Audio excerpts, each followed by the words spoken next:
Welcome all of you. मैं हूं Anand Mishra, House of Legal Studies में आप सभी का स्वागत है। तो आज हम लोग डिस्कस करने वाले हैं जिस चीज़ का आप सबसे ज़्यादा वेट कर रहे थे, हरियाणा एडीए की क्या एक्सपेक्टेड कट ऑफ हो सकती है, पेपर कैसे हुआ था, क्या एस्पेक्ट हैं, कौन से फैक्टर्स हैं जिसे कंसीडर करके आप लोग कट ऑफ प्रिडिक्ट कर सकते हैं। ठीक है, तो हरियाणा एडीए की बात करेंगे, असिस्टेंट डिस्ट्रिक्ट अटॉर्नी पोस्ट, जो कि टोटल सीट्स की बात करें तो 112 सीट्स टोटल नोटिफाई की गई थी। ठीक है, जैसा आपको पता होगा। वैकेंसी में हम कैटेगरी वाइज अगर आप देखेंगे तो जनरल पोस्ट के लिए, जनरल कैटेगरी के लिए 54 सीट थी, 54 वैकेंसीज थी। शेड्यूल कास्ट एससी के लिए 21 सीट्स नोटिफाई की गई थी। बैकवर्ड कैटेगरी ए कैटेगरी के लिए, जो बीसी ए कैटेगरी है, उसके लिए टोटल 17 सीट्स थी। बैकवर्ड कैटेगरी बी कैटेगरी के लिए, जो बीसी बी कैटेगरी है, उसके लिए 10 सीट्स थी। ईडब्ल्यूएस कैटेगरी के लिए 10 सीट्स थी। ठीक है। ईएसएम कैटेगरी के लिए आपको एक्स सर्विसमैन कैटेगरी की बात करें, उसमें 6 सीट्स नोटिफाई की गई थी। फिजिकल हैंडीकैप की बात करें तो ठीक है, उसमें टोटल 8 सीटें थी। ठीक है, ऑर्थो के लिए 4 मिलेंगी आपको और विजुअल के लिए 4 सीट्स मिलेंगी। ठीक है, तो 8 सीट टोटल आपको फिजिकल हैंडीकैप कैटेगरी के लिए आपको रिजर्व किया गया था। एक फैक्टर आपको समझने की बहुत ज़रूरत है इस एग्ज़ाम में, ठीक है, कि एग्ज़ाम आपका, अगर लॉ पेपर की बात करें, फर्स्ट सेक्शन जो लॉ पेपर 80 नंबर का था, उसको आप नॉर्मली मॉडरेट से टफ मान सकते हैं, मॉडरेट मान सकते हैं। लेकिन जो बी पार्ट आपका आता है, जिसमें आपको इंग्लिश कॉम्प्रिहेंशन की बात करें, रीजनिंग की बात करें, लॉजिकल रीजनिंग की बात करें, डेटा इंटरप्रिटेशन, आपको सारा जो सेक्शन 20 नंबर का था, जिसमें आपको करंट अफेयर्स और लोकल जीके से भी क्वेश्चंस बनते थे, वो 20 नंबर का जो पार्ट है उसको आपको मॉडरेट से टफ मानेंगे। ठीक है, मॉडरेट नहीं मानेंगे, हम टफ ही मानेंगे एज अ लॉ स्टूडेंट। ठीक है, जो कि हमारे प्रिपरेशन उस हिसाब से उस पर्टिकुलर सब्जेक्ट में होती नहीं है। ठीक है, तो 80-20 का रेशो लेके चलते हैं हम लोग। ठीक है, क्योंकि कट ऑफ भी प्रिडिक्शन के लिए आपको यही फैक्टर सबसे इंपॉर्टेंट होने वाला है। दूसरा फैक्टर जो इंपॉर्टेंट होने वाला है आप लोगों का, वो है कि जो मेंस में बच्चे सेलेक्ट होंगे, मेंस के लिए बच्चों को कॉल आएगी, वो आएगी 4 टाइम्स। ठीक है, जितनी सीट्स हैं, अगर ईडब्ल्यूएस कैटेगरी में 10 सीट हैं, इसका मतलब ऑब्वियसली 40 बच्चों को कॉल आने वाली है मेंस के लिए, क्योंकि 4 टाइम्स कॉल आने वाली है। जुडिशरी एग्जाम्स में आपका देखते हो तो 10 टाइम्स कॉल आती है। ठीक है, लेकिन यहाँ पे ये एस्पेक्ट नहीं मिलेगा आपको, 4 टाइम्स कॉल आने वाली है। 112 सीट्स हैं ऑलमोस्ट। ठीक है, तो आपको समझ ले सकते हैं 440 बच्चे ऑलमोस्ट सेलेक्ट होने वाले हैं यहाँ पे। ठीक है, तो कॉम्पिटिशन टफ है। तीसरा फैक्टर अटेंडेंस का रहता है, क्योंकि इस बार आपको अगर जुडिशरी के एग्जाम से कंपेयर करें हरियाणा जुडिशरी के एग्जाम से, तो उस हिसाब से कट ऑफ जो आपकी अटेंडेंस है वो लो रही है। ठीक है, पिछली बार के कंपैरिजन में अगर आप कट ऑफ मतलब अटेंडेंस देखेंगे तो वो आपकी लो रही है, ये बड़ा फैक्टर है। दूसरा फैक्टर नेगेटिव मार्किंग है। ठीक है, जो कि 1/4 नेगेटिव मार्किंग का प्रोविजन है। साथ में सबसे बड़ा फैक्टर आपको फिफ्थ ऑप्शन का मिलेगा। ठीक है, फिफ्थ ऑप्शन आपको मिलते हैं क्योंकि पहली बार ये फिफ्थ ऑप्शन इंट्रोड्यूस किया गया, जिसमें स्टूडेंट्स को अनअटेम्प्ट कोई क्वेश्चन करना है तो उसके लिए भी आपको ओएमआर में ये ऑप्शन मार्क करना था। ठीक है, उससे आपको एक टाइम कंज्यूम हो रहा था, प्लस लॉ के जो क्वेश्चंस थे, रीजनिंग के क्वेश्चंस थे, वो इतने बड़े थे। ठीक है, वो ऐसा नहीं था कि आपने बस पढ़ा और आंसर लगा दिया। ठीक है, ऐसा है ज़रूर क्वेश्चन में कि 24-25 क्वेश्चंस जो थे वो आपके मैच द फॉलोइंग आए थे। उसे आप मान सकते हैं कि वो क्वेश्चन इजी कैटेगरी में थे। ठीक है, क्योंकि उसमें आपको ज़्यादा टाइम लगा नहीं। ठीक है, क्योंकि अगर आप तो दो भी ऑप्शन अगर आप उसमें पता थे तो आप उसको सही आंसर मार्क कर पाते।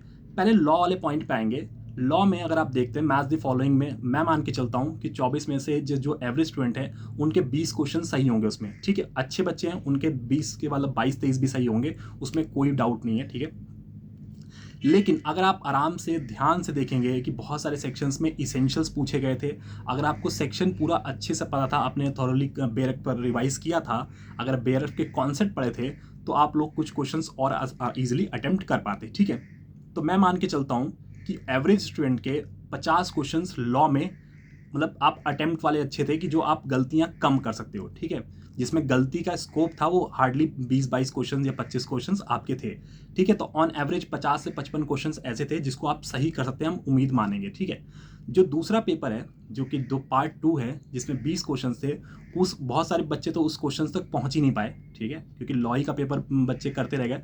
तो ऑन एवरेज जो स्टूडेंट्स ने अटेम्प्ट किए हैं पेपर, वो आपका 75 से लेके 85 क्वेश्चन तक अटेम्प्ट किया है। ठीक है, बहुत ही कम स्टूडेंट होंगे जो 85 प्लस कर पाएँ अटेम्प्ट, ठीक है, जिसकी रीजनिंग अच्छी है या जिसको टाइम स्पीड अच्छी है, लेकिन ऐसा हो नहीं पाया। ऑन एवरेज अगर आप मान के चलें तो 75 से लेके 85 तक, क्योंकि नेगेटिव मार्किंग कॉन्सेप्ट है, प्लस फिफ्थ ऑप्शन आपको फिल करना था कि कौन से क्वेश्चन को छोड़ना है, उसके लिए भी अटेम्प्ट करना है। अगर आपने छोड़ दिया तो उसके लिए आपको नेगेटिव मार्किंग उसमें भी मिल जाएगी आप लोगों को। तो बहुत सारे फैक्टर्स हैं जिसे कट ऑफ आपकी इन्फ्लुएंस होगी, लेकिन अगर आपका 10 टाइम स्टूडेंट को कॉल आती मेंस के लिए, तब एक फैक्टर होता है कि शायद कट ऑफ में थोड़ा सा, ठीक है, थोड़ा सा कम होती कट ऑफ, ऐसा कुछ हो सकता है, फैक्टर हो सकते हैं। लेकिन हम मान के चलेंगे ऑन एवरेज कि अगर आपने 80 क्वेश्चंस अटेम्प्ट किए हैं, ठीक है, मैं सेकंड पार्ट को हटा दे रहा हूँ, रीजनिंग वाले पार्ट को। हम कह रहे हैं कि लॉ के ही 80 क्वेश्चंस अगर आपने अच्छे से अटेम्प्ट किए थे, जिसमें पूरी की पूरी पॉसिबिलिटी थी कि 60 प्लस क्वेश्चंस आप सही कर पाते, ठीक है, 60 प्लस क्वेश्चंस आपके सही होने के पूरी पॉसिबिलिटी थी, ठीक है, अगर आपने अच्छे से तैयारी की है। नहीं किए तब भी 55 क्वेश्चंस आप अच्छे से सही कर पाते। नेगेटिव मार्किंग का कॉन्सेप्ट हमेशा रहता है, ठीक है, तो याद रखिएगा। इस हिसाब से हम लोग कट ऑफ प्रेडिक्शन की जब बात करते हैं, ठीक है, तो बहुत सारे फैक्टर्स और भी मिलेंगे आप लोगों को, ठीक है, कि बहुत बच्चों ने एग्ज़ाम छोड़ा है इस बार, ठीक है, आपका अटेंडेंस एज सच कम बाकी एग्ज़ाम से कंपेयर में अच्छी नहीं रही है इस बार, ठीक है, और एक थोड़ा सा एक दिमाग में पहले से चलता आ रहा है, क्योंकि सिलेबस जब चेंज होता है, तो आपके दिमाग में चलता है कि कैसे क्वेश्चंस बन सकते हैं, क्या पढ़ेंगे हम लोग। लास्ट ईयर जब एग्ज़ाम हुआ 2017 में हुआ था, एक अच्छा सा गैप मिलेगा, उस एग्ज़ाम पैटर्न से क्वेश्चंस नहीं पूछे गए, ठीक है, क्योंकि सारे क्वेश्चंस ऐसे थे जिसमें आपको पढ़ने में टाइम बहुत लग रहा था। और टाइम कंज्यूम के बाद ये होता है कि अगर आप मान लीजिए एक बार क्वेश्चंस को पढ़ते हैं, एक क्वेश्चन को पढ़ते हैं और आपको थोड़ा सा भी लगता है कि डाउट लगता है कि इस क्वेश्चन को मैं दोबारा करूँगा, तो आप क्या करते हैं, फिर उसी क्वेश्चन को दोबारा पढ़ते हैं उस टाइम पे, ठीक है। ये नहीं करते आप कि नेक्स्ट क्वेश्चन चले जाएं हम लोग, उसी क्वेश्चन में आप दिमाग लगाते हैं कि भाई ये क्वेश्चन शायद मेरा सही हो जाए, क्योंकि इसमें एक आध ऑप्शंस में मुझे डाउट है, ठीक है। तो उस चीज़ों में टाइम कंज्यूम होता चला जाता है, क्योंकि डायरेक्ट जो सेक्शन बेस्ड होते हैं क्वेश्चंस, उसमें क्या होता है, आपको रिकॉल हुआ अच्छा कि ये सेक्शन है, अच्छा मुझे आता है, ठीक है, तो आप उसको टिक लगा के आगे चले जाते हैं। लेकिन यहाँ पे क्या था कि अगर आपको सेक्शन पढ़ा भी हुआ है आप लोगों ने, तब भी आपके उसमें 4 ऑप्शंस में आपको क्या इसेंशियल्स हैं, वर्ड क्या है उसमें, कौन से में नॉट लगा है, नहीं लगा नॉट, ठीक है, क्या हो सकता है, तो हर चीज़ दिमाग में आता है हमारे, ठीक है। तो उसमें आपको टाइम लगता है, इसमें कोई डाउट नहीं है। और ये भी बहुत क्लियर कॉन्सेप्ट है कि 75 से 85 के बीच में ही क्वेश्चन बच्चों ने अटेम्प्ट किए हैं, ठीक है। बहुत बच्चे छोड़ के भी आ गए बेचारे, लास्ट वाला ई ऑप्शन मार्क नहीं कर पाए बहुत लोग, या आप लोगों की गलतियाँ पता होंगी, ठीक है, जल्दबाजी में कुछ गलत भर दिया है। ये सब बहुत सारे फैक्टर्स हैं, क्योंकि आप जब एग्जाम पेपर आपने खोला होगा तो आप ये एक्सपेक्ट नहीं कर रहे होगे। आपने शुरू में शायद खोला हो, 2-4 क्वेश्चन देखे होंगे, अच्छा होता है कि अच्छा 2-4 क्वेश्चन अच्छे हैं ऐसे, ठीक है। फिर बाद में पेपर जब शीट खुलती चली गई आगे, तो आपने कहा अच्छा ये सारे ऐसे हैं, है ना, तो फिर आपको दिक्कत होती है। तो ऐसे में जो एग्ज़ाम, लेकिन आपका जो मेन फैक्टर है वो है 4x स्टूडेंट को कॉल किया जाएगा, 4 गुना बच्चों को कॉल आएगी, ऑब्वियस बात है। तो जनरल कैटेगरी की 54 सीट्स हैं, तो ऑलमोस्ट आप याद रखिएगा, ठीक है, 200 बच्चों को कॉल आने, 200 बच्चों को भी नहीं आएगी कॉल, 200 बच्चों को आ जाएगी वैसे कॉल, ठीक है।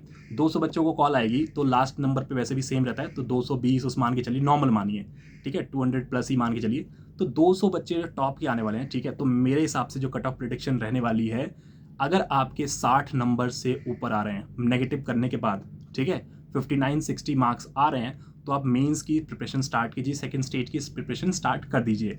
लेकिन अगर आपके 62 प्लस हैं, 62-63 प्लस है, तो बिल्कुल श्योर हो जाइए, ठीक है, आपके सिलेक्शन होने की पॉसिबिलिटी बहुत ज़्यादा है, ठीक है, ठीक है। 62-63 से ऊपर है तो और ऑब्वियस बात है आपकी सिलेक्शन की पॉसिबिलिटी ज़्यादा है। लेकिन 60 तक वाले भी जो स्टूडेंट जनरल कैटेगरी के हैं, वो बिल्कुल आप हो, क्योंकि इसमें बहुत सारे क्वेश्चंस ऐसे भी हैं जो गलत हो सकते हैं, ठीक है। बहुत सारे क्वेश्चंस आप देख सकते हैं कि जब आप विड्रॉल और ये सब चीज़ें जो आया था, विड्रॉल का केस आया था, तो 409 ऑप्शन में दिया गया था, ठीक है, विड्रॉल बाय जुडिशियल मजिस्ट्रेट, वो आपका गलत है, ठीक है। ऐसे कुछ क्वेश्चंस और भी गलत हैं आपके, ठीक है। और बहुत सारे में ऑब्जेक्शन रेज कर रहे हैं स्टूडेंट्स, ऑलमोस्ट 10 प्लस क्वेश्चन है जिसमें ऑब्जेक्शन रेज हो रहे हैं, तो देखते हैं उसमें कमीशन क्या चेंजेस करने वाला है, वही बहुत बड़ा फैक्टर रहने वाला है, ठीक है। तो जनरल कैटेगरी 62-63 जिसके हैं वो बिल्कुल सेफ समझिए अपने आप को, ठीक है, प्रिपरेशन करना स्टार्ट करिए। लेकिन 60 वाले भी रहेंगे, क्योंकि बहुत सारे क्वेश्चन ऐसे हैं जो आप शायद अभी सही होंगे आपके, और वो जब आंसर की चेंज होगी, रिवाइज आई, तो शायद वो गलत हो जाए आपका, तो यहाँ पे बहुत सारा बड़ा फैक्टर होगा, ठीक है।